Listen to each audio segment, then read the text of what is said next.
লাগি যায়, মানে সপোন দেখিবলৈ আৰম্ভ কৰি দিয়ে, আৰু অকণমান খাম নি, আৰু অকণমান খাম নি।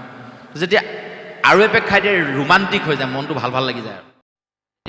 ঘৰখনৰ কাৰণে উপাৰ্জন আছে পৰিবাৰ, এইকেইটিৰ কাৰণে ময়ে উপাৰ্জন কৰিছোঁ, উপাৰ্জনৰ একমাত্ৰ স্থল ময়ে। এদিন মই কামৰ পৰা ঘূৰি আহিছোঁ, ঘৰত মায়েও নামাতে, দেউতায়েও নামাতে। ল'ৰাটোক সুধিলেও পায় কি হ'লো, মা দেউতা আজি কিবা লাগিলে নি? সিও নামাতে, লাহেকৈ আঁতৰি গ'ল। মানুহগৰাকী চলকৈ হেৰা কি হ'লো, ল'ৰাটোক সুধিলোঁ, সিও নক'লে। মা দেউতাক মাতিলোঁ, তেওঁলোকেও নামাতিলে, কি হ'ল, কিবা দুখ লগালোঁ নি মই? তেওঁ লাহেকৈ আঁতৰি গুচি গ'ল। কেনেকুৱা লাগিব? নিজৰ গাত লগাই লওক কথাটো, প্ৰত্যেকে নিজৰ গাত লগাই লওক। তাৰপাছত যি হ'ল হ'ল আৰু সন্ধিয়া সময়ত মানে গোটেইখন খাই বৈ শুলে। খালেও খাবি, নাখালেও নাই, মোক বাঢ়ি দিলে, কোনেও মাতাও নাই। খাবলৈ মন যাব জানো? মই হ'লে নোৱাৰিম, আপোনালোকে পাৰিব নোৱাৰিম নে জানো? তাৰপিছত চবেই গৈ বিচনা ল'লে, চবেই শুলে। তো মোৰ শুব নোৱাৰিছোঁ, তাৰমানে মই বাহিৰত আহি কান্দিব লাগিব, সঁচা কথা কৈছোঁ। চিঞৰি চিঞৰি কান্দিছোঁ, কি হ'ল, মই ক'ত দুখ লগালোঁ? ক'লেওতো হয় ন, দুখটো যদি মই এইটোৱে ভুল কৰিছোঁ বুলি কয়, মইতো ক্ষমা খুজিম ন, কিন্তু কোৱাও নাই। পিছদিনা ৰাতিপুৱালে আৰু ৰাজবোৰ উঠিছে, লৰালৈকে মই ল'ৰাটো অওঁতো কালি কি হৈছিলোঁ নামাতে, লাহেকৈ ব্ৰাছডাল লৈ সি আঁতৰি গুচি গ'ল। মানুহগৰাকী সুধিলোঁ কি হ'ল, হয়, তেওঁ নামাতে, আঁতৰি গুচি গ'ল। এদিন, দুদিন, তিনিদিন, এসপ্তাহ। আপোনালোকে নিজক সোধক এতিয়া কিমান দিন থাকিব পাৰিব সেইখন ঘৰত? যি হ'ব হ'ব আৰু, মৰিয়ে থাকোঁগৈ, নহ'লে ওলায়ে যাওঁগৈ। যদি কোনেও নামাতে, দুখটো কি হ'ল তাকে কোনো এদিন দুদিন নহয়, এসপ্তাহ, এমাহ দিন কোনো মতা নাই, কিমান দিন থাকিব? আপুনি নিজক সোধকচোন কিমান দিন থাকিব? চাগে এসপ্তাহতকৈ কাৰো ইমান বেছি ধৈৰ্য নহ'ব, যিখন ঘৰত কোনেও নামাতে, খালেও খাবি, নাখালেও নাই, ইয়াত বাঢ়ি থৈছে, পিন্ধিলেও পিন্ধিবি, নিপিন্ধিলেও নাই, কাপোৰ জেগাত থৈ দিছে, কিন্তু মাত বোল নকৰে, আঁতৰি যায়। আপুনি ওচৰলৈ আহিলে আঁতৰি যায়। পাৰিবনে থাকিব? কিন্তু যিজন ভগৱন্তই, যিজন ঈশ্বৰ প্ৰভুৱে আমাক অহৰ্নিশে মন কৰি আছে, অহৰ্নিশে কেইটামান বস্তু আমাক দি আছে, যাৰ কাৰণে আমি জীৱিত হৈ আছোঁ, শ্ৰী হৈ আছোঁ, সেইজন ভগৱন্তক আমি কিমান বছৰ নাই মতা, সেইটো সোধক এতিয়া। এদিন দুদিন বাদ দিয়ক, মোৰ 40 বছৰ বয়স হ'ল, আজিলৈকে ভগৱন্ত কৃষ্ণ মুক্তিত নিস্পৃহ যিটো হেহি ভকত কনমু, মাতিয়ে পোৱা নাই। ব্ৰহ্মা আদি কৰি কেনেকৈ মাতিম, গুৰুজনে আমাক শিকায়ো দিছে। ব্ৰহ্মা আদি কৰি জীৱজত মুক্তিত নিস্পৃহ যিটো, তুমি চিত্ত বৃত্তি মূৰ, কিমতে ভকতি কৰিব তোমাত। ইমান সুন্দৰ সুন্দৰকৈ গুৰুজনে প্ৰাৰ্থনা লিখি আমাক ঘোষা হিচাপে দি থৈ গ'ল। তাৰ পাছতো আজি তাৰিখত মই মোৰ 20 বছৰীয়া জীৱনটোত ভগৱন্তক এদিনো মতাই নাই। তেওঁ মোৰ ঘৰত কেলেই থাকিব বাৰু কওকচোন? তাৰ পাছতো আমি ভগৱন্তক কওঁ যে মোৰ ল'ৰাটোৰ পৰীক্ষা আছে, অকণমান চকু মেলি চাবা। আমি মানুহেই নে? নিজে থাকিবৰ কাৰণে টাইলছ লগোৱা ৰুম, 14 ফুটীয়া ৰুমটোত ঠেক হয় আজিকালি, বিচনাখনেই 6 ফুট 8 ফুট, গতিকে 20 ফুট মানৰ ৰুম এটা হ'ব লাগিব শোৱা ৰুমটো। ডাইনিং ৰুমটো তাতকৈ ধুনীয়া হ'ব লাগিব। অতিথি আহিব গুৱাহাটীৰ পৰা, অতিথি আহিব মৃত্যুৰ মানুহবোৰ, লখিমপুৰৰ ধনী ধনী মানুহ। ডাইনিং ৰুমটো ধুনীয়া হ'ব লাগিব, ঘৰটো ধুনীয়া হ'ব লাগিব। এনেধৰণে আমি সজাই মেলি ল'লোঁ। খোৱা ৰুমত মই থকা ৰুমটো একদম চিকচাক চফা হৈ থাকিব লাগিব, হয়নে নহয়? খোৱা টেবুল একদম ধুনীয়া হৈ থাকিব লাগিব। এনেধৰণে ঘৰটো বনাই ল'লোঁ, আৰু ভগৱন্তক থাকিবলৈ ছাই এডোখৰো নিদিলোঁ। দিলোঁ ভাটৌ চোৰ চুকত। আমাৰ ফালে বহুত মানুহৰ আছে এতিয়াও। যিজন ভগৱন্তই 2 মহলীয়া ঘৰটো বনাব পৰাকৈ মোক শকতি দিলে, সেইজন ভগৱন্ত থাকিবৰ কাৰণে জেগাডোখৰ কিন্তু মই ভাটৌ চোৰ চুকতহে দিলোঁ, পাকঘৰৰ চুকত, য'ত মাছ মাংসকে আদি কৰি সকলো ৰান্ধো, মাত্ৰ বগা কাপোৰখন আঁৰ দি ভগৱন্তক সিফালে থৈ দিওঁ। তাতে প্ৰাৰ্থনা ভাগ কৰোঁ। কৰি আখলটো সামৰালৈকে বাৰু ঠিকেই আছে। আখল সামৰি যেতিয়া আমি পাকঘৰ সামৰি যেতিয়া আমি শুবলৈ গ'লোঁ, সেই সময়ত সেইডোখৰত কাৰবাস, পঁইতাচোৰা, নিগনি, হয়নে নহয়, জেঠী, এইবিলাকৰ উপদ্ৰৱত ভগৱন্তক একাষৰীয়াকৈ থৈ মই কিন্তু খুব ধুনীয়া 1 নম্বৰ তিতাচপা কাঠেৰে বনোৱা পালেংখনত টাইলছ লগোৱা ৰুমটোত শুই থাকিলোঁ আৰু ভগৱন্তক থলোঁ তাত। আৰু পিছদিনা তেওঁকে ক'লোঁ, প্ৰভু আৰু অকণমান কৃপা কৰিবা, মোক টকা 2 লাখ মান লাগে। মানুহ নি আমি? কেলে কৰিছোঁ এনেকুৱা ভুলবোৰ? এনেকুৱা ভুল কৰাৰ পাছতো 7 দিনীয়া অখণ্ড ভাগৱতত মই চাকি জ্বলাই জ্বলাই 7 দিন সেৱা কৰিম, ভগৱন্তই চকু মেলি চাবনে? সেইকাৰণে আমি কৃপাৰ পাত্ৰ হোৱা নাই আকৌ। উঠি অহা প্ৰজন্মক কৈছোঁ, অনাগত দিনত যদি আমাৰ ঘৰটো 2 মহলীয়া আছে, ভগৱন্তৰ ঘৰটো তাতকৈ বেছি মহলীয়া কৰি দিয়ক। ভগৱন্তৰ ঘৰটো তাতকৈ ধুনীয়াকৈ কৰক। কেলে কৈছোঁ? লাগিলে সি সৰুৱে হওক জেগাডোখৰ, নালাগে নহয় ভগৱন্ত অকলে থাকিব তাত। ইমান ডাঙৰ জেগা তেওঁ নাই বিচৰা আমাৰ পৰা, কিন্তু যিডোখৰ জেগা থাকে সেই জেগাডোখৰ পবিত্ৰ অন্তত কৰি লওঁ। তাৰমানে মই কথাটো এইটো কৈছোঁ যে ভগৱন্ত বুলি যে এই বান্ময় মূৰ্তি ভাগি প্ৰতিষ্ঠিত হৈ আছে, এটা আছেনো কি? ঠিক তেনেধৰণে আমাৰ দেহ নামৰ ঘৰখনত ভগৱন্ত আত্মাৰূপে যে সোমাই আছে, যে গোটেই দেহটো যিমান লেতেৰা হৈ থাকিব আত্মাটো সিমান কষ্ট পাব। গতিকে আমি দেহটো চফা কৰি ৰাখিব লাগিব। সেইকাৰণে ভাজ্যাৰ দাস হ'বলৈ দিব নালাগিব। মানে এই দেহ ভাজ্যাৰ দাস যদি হৈ যায় আত্মাটো, তেতিয়াহ'লে বৰ কষ্ট পাব। আমাৰ দেহটোৱে আত্মাটোক নচুৱাই ফুৰিব। চন্দন কোঁৱৰ বাপজনাই বৰ ধুনীয়াকৈ কয় যে কলিক স্থান দিয়া কথাটো অলপ পিছত ওলাব, বৰ দীঘলীয়া হ'ব চাগে, তথাপিও ৰাইজে যথেষ্ট মনোযোগেৰে কথাখিনি শুনাৰ কাৰণে আমি ভালো লাগিছে বাৰু, কথাখিনি ক'বলৈও মন গৈছে। কিন্তু পাঠকে হ'বও কষ্ট পাব, যথেষ্ট কষ্ট কৰি ৰাতিপুৱাৰ পৰা ইমান দিশলৈকে অনুষ্ঠান ভাগ আগবঢ়াইছে।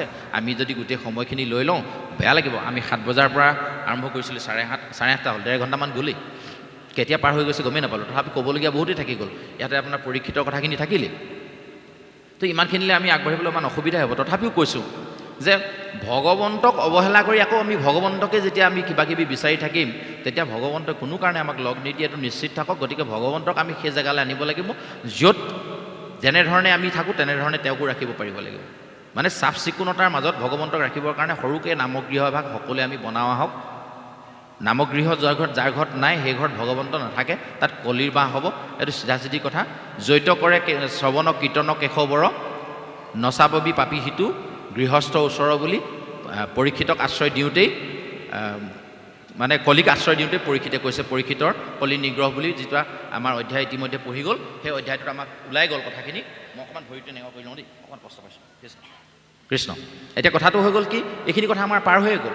গতিকে এই কলি বোলা বস্তুটো আমাৰ ঘৰত আমি যদি স্থান দি ৰাখোঁ, তেতিয়াহ'লে আমি যিমানেই আমি মানে ভগৱন্তৰ ওচৰলৈ আহি থাকোঁ লাগে, আমাৰ কেতিয়াও ভগৱন্তৰ আমাৰ কৃপা আমি পাব নোৱাৰোঁ। এই চন্দন কোঁৱৰৰ কথাটো কৈছোঁ, যে ড্ৰিংকৰ কথাটো, যে আমি কিছুমান বস্তু এনেকুৱাকৈ খাওঁ যিখিনি খাব নোৱাৰি, পিছত ল'ব নোৱাৰি, আত্মাই কষ্ট পায়। গতিকে আত্মাটোক আমি তেনেধৰণে কষ্ট দিওঁ আচলতে। যে এই মানে এটা জেগাত মানে কলিক ক'ত স্থান দিছে চাব দেই। ইয়াত কলি কথাটো ওলালে কাৰণে কৈয়ে দিছোঁ, আৰু মাজত অকণমান খেলি মেলি হৈছে, ইটো কথা আগবাঢ়িছে ইটো কথা পিছ পৰিছে। মানে এনেকুৱা হয় যে এনেকুৱা অনুষ্ঠানত আমাৰ বিশেষকৈ একেবাৰে ঘৰুৱা অনুষ্ঠান এইভাগ, আমাৰ একেবাৰে কাষৰীয়া অনুষ্ঠান, আমাৰ অঞ্চলটোৰ গোটেই যুৱ প্ৰজন্মখিনিক যেন একেদিনে ধৰি গোটেই কথাখিনি বুজাই দিম, আহচোন আমি এইটো পথেৰে যাওঁ, যিটো পথেৰে গ'লে অন্ততঃ আমাৰ উঠি অহা প্ৰজন্মটো শুদ্ধ হ'ব। কাৰণ কেলৈ আজি তাৰিখটো এনেকুৱা এটা পৰিৱেশ আহি পৰিছে, য'ত 60 বছৰীয়া বয়সৰ মানুহজনৰ লগত 16 বছৰীয়া ছোৱালীজনী আপুনি ইয়াৰ পৰা গুৱাহাটীলৈ পঠিয়াই দিবলৈ নিশ্চিত মনে নোৱাৰিব। কিন্তু এটা দিন আছিল য'ত আপুনি 16 বছৰীয়া ল'ৰাটোৰ লগত 16 বছৰীয়া ছোৱালীজনী গুৱাহাটীলৈ গৈ 2 দিন যদি থাকি আহে, তেতিয়া পৰিৱেশ ইমান বেয়া নাছিল যে তেওঁলোকে খুব ধুনীয়াকৈ ঘূৰি আহিব পাৰিছিল। আজি তাৰিখত আপুনি শান্তিৰে এসাঁজ খাব নোৱাৰে 60 বছৰীয়া বয়সৰ মানুহজনৰ লগত 16 বছৰীয়া ছোৱালীজনী যদি আপুনি এনিশাৰ কাৰণে ক'ৰবাত ফুৰিবলৈ পঠিয়াই দিয়ে। এনেকুৱা পৰিৱেশ হোৱা নাই জানো? তাৰ কাৰণে দোষী কোন? তাৰ কাৰণে দোষী কেৱল মাত্ৰ সমাজ ব্যৱস্থা, কেৱল মাত্ৰ অন্যান্য এই প্ৰাসংগিকতাবোৰক দোষ দি থাকিলে নহ'ব।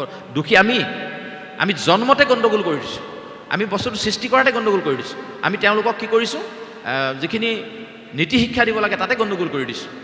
আমি ল'ৰা এটা ধনুক ঠানাকৈ মাত ফুটিছে, আমাৰ সমাজত এনেকুৱা কিছুমান ব্যক্তি আছে যি আহি প্ৰথমে বেয়া শব্দ এটা শিকাই দিছে, 2টা আখৰৰ এটা বেয়া শব্দ, 2টা আখৰে মাতটো ফুটিবলৈ সহজ। যেতিয়া ল'ৰাটোৱে সেই বেয়া মাতষাৰ মাতিলে, আমি কেইটামানে আকৌ লগত উচতনি দিছোঁ, অ' বেনা কি মাতিছিলে অকণমান মাতাচোন, মৰ্টন দিম, চকলেট দিম, এনেকৈ কৈ শুনিবলৈ ভাল লাগে কাৰণে তাক শুনোৱাই অভ্যাস কৰাই দিলোঁ। 21 দিনমান যেতিয়া কণ্টিনিউ সেই শব্দটো সি মাতিবলৈ আৰম্ভ কৰিলে, 21 দিনৰ পাছত সি নকওঁ বুলিলেও তাৰ মুখত অট'মেটিকেলি সেই শব্দটো ওলাই আহিব, স্বয়ং স্বতঃস্ফূৰ্তভাৱে ওলাই আহিব। প্ৰমাণ চাবলৈ বিচাৰে যদি এটা প্ৰমাণ কৰক, ৰ'ব অভ্যাস কৰক, মই কৈ দিছোঁ চাওক। আজি মোৰলৈ মনত পেলাব যে ভাগৱতলৈ আহিছিলোঁ যে মানুহজনে, বাকী যিমানখিনি ক'লোঁ ভাগৱতৰ কথা চব পাহৰি গ'লোঁ, এটা কথা মনত ৰাখি থৈ যাব যে নহয় এই মানুহজনে চকীত যেতিয়াই পঢ়ে তেতিয়া লগে লগে এনেকৈ ঢুলুকি বজাবলৈ আৰম্ভ কৰিবলৈ গৈছে। মই কৈছোঁ বুলি আপোনালোকে কৰি চাব, কাইলৈৰ পৰা যেতিয়াই চকীত বহিব তেতিয়াই আমাৰ ধিনখিটি খিটখিটি এনেকৈ বজাবলৈ আৰম্ভ কৰি দিব। চকীত বজাব, যেতিয়াই বহে তেতিয়াই মোলৈ মনত পেলাব সি কৈছিলে কাৰণে কৰি চাওঁ, এনেকৈ বুলি বজাব। এনেকৈ 21 দিন বজাব, 22 নম্বৰ দিনা মোক পাহৰি যাব, আপুনি এইটো নাপাহৰিব। চাব, টেষ্ট কৰি চাব হয়নে নহয়, যে এই ল'ৰাটোক যে আমি মুখতে যে বেয়া শব্দটো দি দিলোঁ, 21 দিনমান যেতিয়া অভ্যাস কৰি দিলে, 22 নম্বৰ দিনত সি কোনে শিকাইছিলে সেইটো বাদ দিয়ক, তাৰ মনত সেই কথাটো আহেই। এটা বাক্য কওঁতে 3বাৰমান সি বেয়া শব্দটো ব্যৱহাৰ কৰে, তো তাৰ অভ্যাস হৈ গ'ল। এতিয়া সেই ল'ৰাটো ক্লাছ 9 পালেগৈ, 9ত পালে এদিন স্কুলৰ পৰা ঘূৰি আহোঁতে সেই যিজনে শিকাইছিলে বেয়া শব্দটো সিয়ে তাক কিবা এটা সুধিলে, সি 3বাৰমান সেই শব্দটো মাতি পিনি তাক উত্তৰটো দি দিলে। এইটো ইমান অভদ্ৰ, ইমান বেয়া কথা কয়, শিকাইছিলে কোনে? তাৰ পৰিৱৰ্তে আমি তেওঁলোকক কি শিকাব লাগিব চাওক। আমাৰ এতিয়া মূল কথাটো হৈ গ'ল কি চাওক, আমাৰ মানুহে এটা ভ্ৰান্ত ধাৰণা মনত লৈ আছে যে নামঘৰলৈ আহিলে ভকত হ'ব লাগিব, ভকত হ'লে মানে ভাগৱত পঢ়ি ফুৰিব লাগিব, সকাম খাই ফুৰিব লাগিব, এতিয়াই ভকত হ'ব, তাৰ নাই হোৱা। এই ভাৱনাটো আমাৰ আছে। ভুল সম্পূৰ্ণ ওলোটা হৈ আছে। শাস্ত্ৰত নিদৰ্শন আছে প্ৰহ্লাদ চৰিত্ৰ। প্ৰহ্লাদে 5 বছৰ ভক্তি কৰিছিলে। প্ৰহ্লাদে কেইটা সকাম খাইছিলে বুলি শাস্ত্ৰত লিখা আছে? ধ্ৰুৱই 5 বছৰ ভক্তি কৰিছিলে। ধ্ৰুৱই কেইটা সকাম খাইছিলে বুলি শাস্ত্ৰত লিখা আছে? ধ্ৰুৱই সকাম খোৱা নাই, প্ৰহ্লাদেও সকাম। কৃষ্ণ। কথাটো হ'ল কি যে সকাম খাবৰ কাৰণে ভকতি কৰিব নালাগে, ভাগৱত পঢ়িব নালাগে, ভকত হ'ব নালাগে। শাস্ত্ৰ পঢ়িব লাগে কেৱল মাত্ৰ জ্ঞানৰ নিমিত্ত। শাস্ত্ৰ পঢ়িলে নহয় পণ্ডিত হ'ব নালাগে। কিন্তু আমি শিশুসকলক নামগৃহলৈ অনাৰ ক্ষেত্ৰত আমি আগভাগ ল'বই লাগিব। আধ্যাত্মিক চিন্তাৰ ফালে তেওঁলোকক নিবই লাগিব। আগতে পাঠ্যপুথিবোৰ ভাল আছিল। তাত লিখা আছিলে, ঈশ্বৰ নামৰ এটা কবিতা আছিল আগত। নিচিনো তোমাক ক'ত আছা প্ৰভু, আমি অতি সৰু ল'ৰা, চিঞৰি চিঞৰি মাতিলে তোমাক নামাতা দূৰৰ পৰা, হয়নে নহয়? তাত লিখা আছিলে, যিপোন বাটত চলিছে সদায় পথভ্ৰষ্ট লোক, সিপোন বাটে নিনিবা মোক, এনেকৈ বুলি আছিলে, হয়নে নহয়? যিকোন বাটত চলিছে তজু কৃপা পাত্ৰ লোক, সেই পথেহে নিবা মোক, এনেকৈ ধৰণে আছিলে নহয়। যে ভগৱন্তৰ কৃপাৰ পাত্ৰ থকা, কৃপা পাত্ৰ হোৱা সেইসকল ব্যক্তিৰ যি ৰাস্তাই যায় সেই ৰাস্তা দি মোক নিয়ক। এই কথাবোৰ তেতিয়াৰ পৰা আমি ক'বলৈ শিকিছিলোঁ। আজি তাৰিখত সেই পাঠ্যপুথিও নাই, আমি ল'ৰা ছোৱালীকো যান্ত্ৰিক কৰি পেলালোঁ। কি কৰিলোঁ?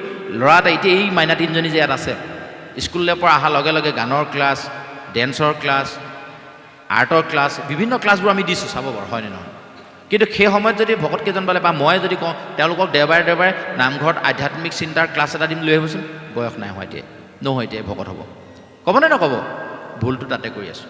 আৰু ভুলটো অকল সেইটোৱে নহয়, আমিও বুজিছিলোঁ আগৰ দিনত আমাৰ দেউতাসকলে ভাগৱত পাঠ কৰে যে অকল পঢ়িব লাগে নে পঢ়ি থাকে, কি পঢ়িলে আমি বুজি নাপাওঁ। কৃষ্ণৰাম নাৰায়ণ কৰিলে গম পাওঁ বা প্ৰসাদ খাব হ'ল, তেতিয়া আমি যাওঁ, একো বুজি নাপাওঁ। তেতিয়া আমাক এই কথাবোৰ নকয়। দেউতাহঁতে দুদুহঁতে যদি সোধে, হ'ব আৰু ৰাইজে বুজি আছে, দেহতে আছে আৰু বুজি পাইছে আৰু ৰাইজে, এনেকৈ কৈ থাকে, সেইকাৰণে বুজি নাপাওঁ। এইকাৰণে আমি একদম খোলা মেলাকৈ ক'বলৈ ধৰিছোঁ, শাস্ত্ৰত কি লিখা আছে, কলি কি বস্তু, এইবোৰ শাস্ত্ৰৰ কোনো সাধু কথা নহয়। এই সাধু কথাৰ যোগেদি আমাৰ দেহত থকা কিছুমান বস্তুৰ কথা আমাক এনেকৈ কৈ থৈছে গুৰুজনাই, যিখিনি আমি উলিয়াই ল'ব লাগিবই লাগিব। নুলিয়ালে আমাৰ অসুবিধা আছে। সেইকাৰণে কলিক প্ৰথমে স্থান দিছিলে ক'ত জানেনে? কলি নিগ্ৰহৰ কথাটো অকণমান সোমোৱাই দিছোঁ, 2টা স্কন্ধ শেষ কৰিবলৈ অসুবিধা হ'ব, আলোচনা দীঘলীয়া হৈ যাব, আমনি পাব আপোনাৰ হবে। আমনি লাগিছেই চাগে অলপ অলপ ন? নাই লগা? কৃষ্ণ মাধৱ। তাৰমানে জ্যেষ্ঠসকলক অকণমান কষ্ট দিছোঁ, পাঠত বহি ৰৈ আছে পঢ়িবলৈ, আমি আকৌ কথা কৈ আছোঁ, সেইকাৰণেও বেয়া লাগিছে। তথাপিও আৰু কৈছোঁ আৰু অলপ, মানে কি আমি একেদিনে কওঁ নিচিনা লাগে, কৈছোঁৱেই নহয় যে গোটেইখিনি বুজাই দিম নিচিনা লাগে, যে এইখিনি বুজিলেহে যেন নৱপ্ৰজন্মৰ নামগৃহলৈ আহিব। এই কথাবোৰ আমাৰ মনলৈ ভাৱনা আহিছে, সেইকাৰণে কৈছোঁ। মনত বহুত ক্ষোভ আছে যে এতিয়া চাওক, কলি বোলা বস্তু এটা আমাক যে আছে, এই কলি বোলা বস্তুটোনো কি, এইটো বুজি নোপোৱাৰ কাৰণে আমাৰ কি হৈছে, আছে আৰু কলি নামৰ এটা যুগ, কলিযুগৰ কথা সদায় কয়, এতিয়া কলিযুগ চলি আছে এনেকৈ কয়। কলি বোলা এটা মানুহ আছিলে, যিটোৱে এঠেঙীয়া গৰু এটা ঠেঙৰ ওপৰত ভৰ দি ৰৈ আছে, তাকো সেইটো ভাঙিবলৈ গৈ আছে, এনেকৈ বুলি কওঁ। এটা ঠেঙৰ ওপৰত 4ঠেঙীয়া জন্তু এটা থিয় হৈ থাকিব পাৰে নি? 2ঠেঙীয়া জীৱ এটা ঠেং ভাঙিলে বাৰু যেনে তেনে এটা ঠেঙত ৰ'ব পাৰে, হাঁহ এটা, কুকুৰা এটা, 2টা ঠেং ভাঙি দিলে এটা ঠেঙত ৰ'ব পাৰে। এই 4ঠেঙীয়া গৰুটো এটা ঠেঙৰ ওপৰত ৰ'ব পাৰে নি? এইটো কি কথা লিখিলে শাস্ত্ৰত? আজিকালি ল'ৰা সেইকাৰণে বুজি নাপায় কাৰণে নাহে আচলতে। আপুনি গৰুটো বৰ ডাঙৰ, কুকুৰ এটাকে 3টা ঠেং ভাঙি দিয়কচোন, এটা ঠেঙত ৰখ চাওঁ, সম্ভৱ হ'ব জানো? মেকুৰী এটাকে 4টা ঠেঙৰ ভিতৰত 3টা ঠেং আঁতৰাই দিয়কচোন, এটা ঠেঙত থাকক, সম্ভৱ হয় জানো? নহয়। কিন্তু শাস্ত্ৰত সেইটো কথা কেলৈ লিখিলে? যে ধৰ্মৰ 3টা চৰণ ইতিমধ্যে শেষ হৈ গ'ল, সত্য, তেতা, দাপৰ, 3টা যুগ অলৰেডি গুচি গ'ল। সেই 3টা যুগত ধৰ্মৰ যিবোৰ পৰীক্ষা নিৰীক্ষা হ'ব লাগে সেইখিনি শেষ হৈ গ'ল। কলি নামৰ এটা যুগত এটাই মাত্ৰ চৰণ বাকী আছে, তাৰমানে এটা ঠেঙে আছে। এই ঠেংটো এতিয়া কলিয়ে ভাঙিব বিচাৰিছে। কলিযুগত সেই কলি মানে, কলি বুলি ক'লে সাধাৰণতে এইটো কলিয়ে লম্ভিলে দেই, এনেকৈ যদি কওঁ আমাৰ ভাল নিচিনা লাগিব নে বেয়া নিচিনা লাগিব? বেয়া নিচিনাই লাগিব ন? তো কলি সঁচাকৈ বেয়া। কেনেকৈ বেয়া এই কথাটো আমি উঠি অহা প্ৰজন্মক বুজাই দিব লাগিব, যে কলিটো এটা নিৰ্দিষ্ট মানুহো নহয়, এটা নিৰ্দিষ্ট যুগো নহয়, আমি এনেকৈ ধৰি ল'ব লাগিব। যে ই কিছুমান আচৰণ, যিবোৰ আচৰণ আমাৰ নিজৰ মাজত জন্মগত প্ৰবৃত্তি হিচাপে লগত লৈ আহিছোঁ, আৰু সেই জেগাবোৰৰ পৰা যদি আমি নিজকে আঁতৰাই নাৰাখোঁ, তেতিয়াহ'লে কলিয়ে সেইফালে আমাক নি থাকিব। উদাহৰণস্বৰূপে আমাৰ ঘৰলৈ আলহী আহিলে আমি কি কৰোঁ? প্ৰথমে আহক বহক, ড্ৰয়িং ৰুমলৈ মাতি নিলোঁ, চাহ অকণমান খাব আহক, ডাইনিঙলৈ মাতি নিলোঁ, নহয় সিদ্ধ মুঠি লৈ যাব, আমি পাকঘৰ সিদ্ধ মুঠিলৈকে আমি আগবঢ়াই নিলোঁ নে নিনিলোঁ? আতিথিজনক এনেকৈ আদৰি নিলোঁ নে নিওঁ? ঠিক তেনেধৰণে কলিৰ ঘৰলৈ যেতিয়া যায়, কলিও এনেকৈ আমাক আগবঢ়াই লৈ যায়। কলিনো কোন এতিয়া আমি বুজি লওঁ অকণমান, তাৰপাছত লাগিলে আমি সামৰি দিম। যদি আপোনাৰ সবৰ অনুগ্ৰহ হয়, যদি আপোনাৰ হবে কয় যে আমি থাকিম, পাঠৰমাত চলক, 10-11 বজাত আমি আকৌ এবাৰ অকণমান আলোচনা শুনিম, আমি থাকিম। একো অসুবিধা নাই, আমি থাকি দিম। যদি আপোনালোকে কয়, আপোনালোক থাকিব লাগিব, কিন্তু অকল আমি ক'লে নহ'ব। 10 মান বজাত তেতিয়া আমি আকৌ এবাৰ বহিম, আলোচনা কৰিম তৃতীয় স্কন্ধত কি ওলাব, তৃতীয় স্কন্ধৰ বিষয়ে আমি আলোচনা কৰিম। আৰু যদি নহয় আৰু তেতিয়া আমি সামৰি দিম, তেতিয়া বাকী পাঠ চলি থাকিব, ৰাতিটো চলি থাকিব, বা যে নহওক। এতিয়া কথাটো হৈ গ'ল কি, এই যে কলি নামৰ যিটো চৰিত্ৰ, এই চৰিত্ৰটোত ক'ত বাস দিছে চাব দেই। প্ৰথম কলিক যেতিয়া নিগ্ৰহ কৰিবলৈ পৰীক্ষিত নামৰ ৰজাজন গ'ল, তেতিয়া এজনেই ৰজা আছিলে সমস্ত পৃথিৱীত। এই ৰজাজনে শাসন কৰিছিলে, খুব ধৰ্মীয়ভাৱে শাসন কৰিছিলে। তেতিয়া এই কলিয়ে এটা ঠেঙত থকা গৰুটোক মৰিয়াই আছিলে কাৰণে তাক ওচৰলৈ খেদা মাৰি পৰীক্ষিতে গ'ল। তেতিয়া কৈছিলে যে এইখন পৃথিৱীত এনেকুৱা দুষ্কৃতিকাৰী মানুহৰ কোনো স্থান নাই, তই মোৰ ৰাজ্যৰ পৰা আঁতৰি যা, নহ'লে তোক মই শিৰচ্ছেদ কৰিম। তেতিয়া পৰীক্ষিতে কৈছিলে, হিৰাম সহাগৰা পৃথিৱীত হাৰ হবে ৰাজ, নাহি একো পুৰি মোৰ প্ৰভু তাত বাজ। এনেকৈ বুলি আৰম্ভ কৰিছে আৰু দেই। এইখিনি পঢ়ি গ'ল, পাঠকীসকলে গম পাইছে যে এই সহাগৰা পৃথিৱীখন সকলোতে পৰীক্ষিতে ৰাজ কৰিছে। ক'ত থাকিম মই এতিয়া? গতিকে মোক থাকিবলৈ জেগা আপুনিয়ে দিব লাগিব, কাৰণ আপোনাৰ সকলোতে শাসন। এতিয়া গোটেই মাটিডোখৰ যদি মোৰ, তাক যদি কওঁ ইয়াৰ পৰা ওলাই যায়, সি ক'লৈ যাব? যাবলৈ তাক জেগাডোখৰ দিব লাগিব। তেতিয়া নৃপতিয়ে মানে পৰীক্ষিতে তেওঁক স্থান দিলে। কেলৈ? ক'ত ক'ত দিলে চাই লওঁ এতিয়া আমি আহক। সেই জেগাডোখৰ পৰা যদি আমি নিজক আঁতৰাই ৰাখিব পাৰোঁ, তেতিয়াহ'লে কলিয়ে আমাক লম্ভিব নোৱাৰে। হীৰা নৃপতি বুলন্ত কলি ঢুক দিলো স্থান, জৈত খেলে যোৱা পাখা কৰৈ মদ্যপান, স্ত্ৰী পঞ্চ শুনা গৃহস্থৰ থাকে জৈত, এহি 4 স্থান দিলো বংশ গৈ আতৈত। প্ৰথম 4টা স্থান ক'ত ক'ত দিলে, এইটো বুজি ল'লে আমাৰ বহুত উপকাৰ হ'ব। বাকীবোৰতো আৰু বহুত আছে। প্ৰথম 4টা স্থান ক'ত দিলে? নৃপতি বুলন্ত কলি টোক দিলো স্থান ক'ত দিলে? জৈত খেলে যোৱা পাখা কৰে মদ্যপান, স্ত্ৰী পঞ্চশুনা গৃহস্থ, এই 4 স্থানত দিলে। 4 স্থান দিলে য'ত যোৱা পাখা খেলে। যোৱা পাখাত কলি আছে। যোৱা পাখাৰ ঘৰলৈ আমি যেতিয়া সোমাই দিম, সি ক'ব আৰু এখন খেল, এইবাৰ হাৰিলে কি হ'ব, আৰু এবাৰ খেল, ই লগাই দিব। তাৰমানে যেনেকৈ আমি চাহ অকণমান খোৱালোঁ, তামোলখন খোৱালোঁ, গৃহস্থ আহিলে, কলি ঘৰলৈ গ'লে তাৰ নিজৰ যিটো ধৰ্ম সিটো কৰিবই ন, তাৰ গাত দুখ নাই। আমি গৈছোঁ ক'লৈ? যোৱা খেলিবলৈ। তাত কোন আছে? কলি আছে, সিটো মাতি নিবই ন। প্ৰথম জাপত হাৰিলে কি হ'ব, আৰু এজাপ পাবি, ৰহ এজাপ লগাই তেতিয়া পাবিয়ে। এনেকৈ লৈ যাব। যাতে ধৰ্মৰাজ যুধিষ্ঠিৰৰ নিচিনা মানুহজনো য'ত পৰাস্ত হয়, আমিবোৰ কোন? য'ত ধৰ্মৰো পৰাজয় হ'ব পাৰে, স্বয়ং ধৰ্মৰাজ যুধিষ্ঠিৰৰ পৰাজয় য'ত হ'ব পাৰে, সেই জেগাখনলৈ যদি আমি গুচি যাওঁ, আমাৰ পৰাজয়টোৱেই নিশ্চিত। সেইকাৰণে তাৰ নাম যোৱা, হয়নে নহয়? আকৌ ক'লে মদ্যপান, য'ত মদ্যপান কৰে তাত কলি আছে। আমি ইয়াত মদ্যপান বন্ধ কৰিবলৈ নাই আহা। এইটো যদি চিধা চিধি কৈ দিওঁ, কাইলৈৰ পৰা মোক ইয়ালৈ নামাতে, মই জানো। আমাৰ সমাজখন তেনেকৈ চলি আছে। কিন্তু সাৱধানটোতো আমি হ'ব পাৰিম যে এইখন কলিৰ ঘৰ, গতিকে মই ড্ৰয়িং ৰুমৰ পৰাই উভতি মাৰোঁ, ভিতৰলৈ নোসোমাওঁ। এইটো যদি কৰিব পাৰিছে ঠিক আছে। চন্দন কোঁৱৰৰ ভাষাত আমি বুজাব বিচাৰিছোঁ, যি ডিলৈকে খায়, DRINK ড্ৰিংক, ডিলৈকে যদি খাই লয়, তেওঁ ইমান অসুবিধা নাই। ডি মানে হেনো ড্ৰিম। এই এপেক নে কি সিমানটো খাওঁতে মনটো ড্ৰিম হৈ যায়, মানে সপোন সপোন লাগি যায়, সপোন সপোন লাগি যায়, মানে সপোন দেখিবলৈ আৰম্ভ কৰি দিয়ে, আৰু অকণমান খাম নি, আৰু অকণমান খাম নি। যেতিয়া আৰু এপেক খাই দিয়ে, ৰোমান্টিক হৈ যায়, মনটো ভাল ভাল লাগি যায়, আৰু উৎফুল্লিত হৈ যায়। আৰলৈকে খাই দিলে, সেইখিনিলৈকে মোটামুটি ঠিকে আছিলে, তাৰ পৰা আৰু ভিতৰলৈ যাব নালাগিছিলে আচলতে। কিন্তু কলি নাচৰ বুন্দা নহয়, তেওঁলোকৰ ঘৰলৈ আলহী আহিছে বা তেওঁতো নিবই, আইলৈকে খা, আইলৈকে খা। যেতিয়া তেওঁ আৰু এপেক দিয়াই দিলে, সি ইণ্টেলিজেণ্ট হৈ গ'ল, তাতকৈ বুদ্ধিয়ক কোনো নাই আৰু। সিয়ে চব জানে, সংসাৰৰ চব মই জানো এতিয়া। যেতিয়া আইলৈকে খালে, যেতিয়া সেইটোতো নহ'ল, কলিয়েতো আৰু নিয়ে আছে ন, আৰু অকণ খা, আৰু অকণ। যদি আৰু অকণমান খাই দিলে, সি নটৰিয়াছ হৈ গ'ল। যি মুখত যি আহে চব গালি দি দিব। তেতিয়া ডাঙৰ সৰু চাবলৈ সময় নাই, নটৰিয়াছ, নক'বলগীয়া কথা চব কৈ দিবহি। এনলৈকে যাতে খালে, যে কেলৈকে যিজনে খালে, এইটো কিং হৈ গ'ল আৰু ৰজা। সেই সময়ত আৰু পৃথিৱী আৰু কাৰো কথা শুদ্ধ নহয়, মই যি ক'ম সেইটোৱে শুদ্ধ। খোজকাঢ়ি আহোঁতে যদি ৰাস্তাত গাঁতকেইটা আহে, তাকো গালিহে পাৰিব, তই মাজত থাকিলে কেলৈ, সেই কিনালে থাকিব লাগিছিলে, মাজলৈ আহিলি। ইমানে ৰজা, চবৰ ওপৰত ৰজা হৈ যায়। গতিকে এই যে কলিয়ে সেনেকৈ কেলৈকে খুৱাবলৈ বিচাৰিবই। কলি ঘৰলৈ আলহী গৈছে, কলিয়েতো কেলৈকে খুৱাবলৈ বিচাৰিব। আমাৰ ঘৰলৈ আলহী আহিছে, আমি তামোলখন খুৱাই পঠিয়াবলৈ বিচাৰিম নি?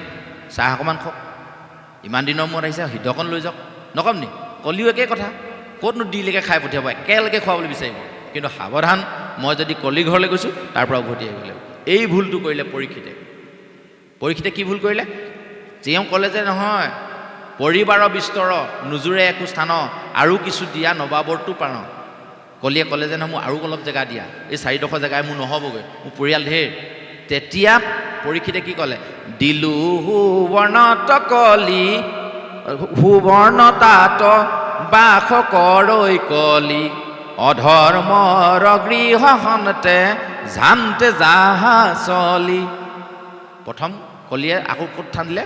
সুবৰ্ণত দিলে, অধৰ্মৰ ঘৰলৈ যাবলৈ দিলে। যিমান অধৰ্ম কৰা মানুহ আছে চবু ঘৰলৈ যা, জেগা অলপ বেছিকৈ দি দিলোঁ। তাৰ উপৰি সীমা, পৰনিন্দা, পৰচৰ্চা এইবিলাক জেগাত কলিক স্থান দি দিলে।